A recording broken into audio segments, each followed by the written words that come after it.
This is our recovery boat. We're just going to simulate a rescue here. It's made out of just a children's bodyboard with a EDF pivoting on a 9-gram servo. Works pretty good.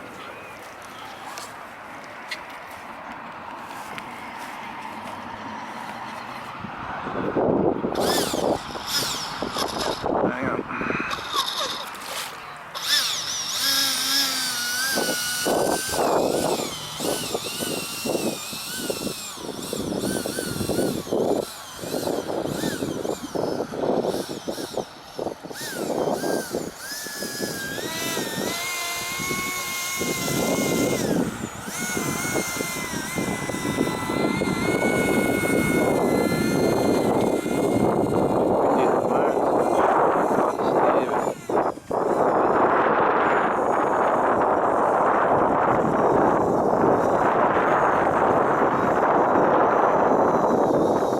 Got another groove there for the small piranha.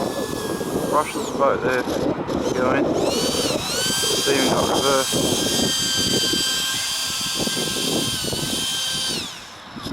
Anyway, that's our recovery boat.